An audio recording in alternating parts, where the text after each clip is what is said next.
Well, as we just saw with Senator Vance's rally, both campaigns are working hard to court young voters here in the final days of the election. So, which candidate's message is landing and which isn't? WXI 12's Kelly Kendall spoke with some young voters today to find out. Kelly, what'd you learn?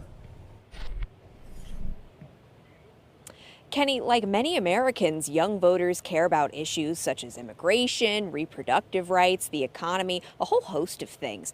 But their pick for the White House tended to favor a side.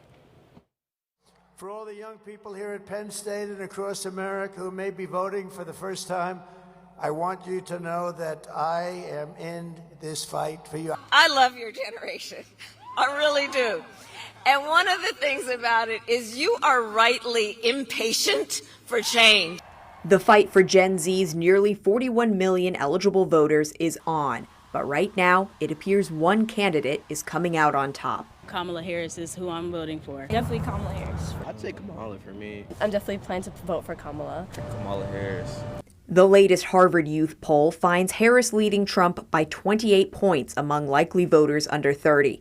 The Harris voters we spoke to say they like her and her message. I was looking at Kamala Harris because I was seeing that she's standing up for women's rights, and I feel like that's real. She understands what it is to deal with issues like our border and knows what it is to go through the political process to deal with those issues. A first female black president is something that I want to see, but also her campaign. Her campaign is interesting, is exciting, and I feel like the things that she says, it pushes some more to what I believe in. They say they also have reservations about Trump. Trump is more like a meme figure, somebody that you laugh at, but trusting a whole country to him, I don't know. And the way he talks about certain personal issues versus also national security issues, it feels like there's a detachment there. Despite Harris's lead, Trump has made inroads with young voters, particularly young men. 20-year-old Nick Copeland is one of them. He says the economy and securing the southern border are among his top issues, and he thinks Trump is better suited to handle them. And I think he probably knows how to run a country, as opposed to maybe some people in office right now.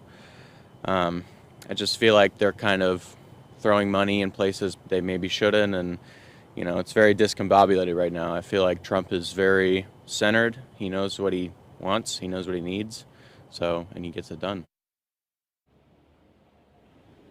Republicans and Democrats have had a hard time historically turning out the young vote, but all of the voters we spoke to are planning to vote or already have. In Winston-Salem, I'm Kelly Kendall, WXII 12 News.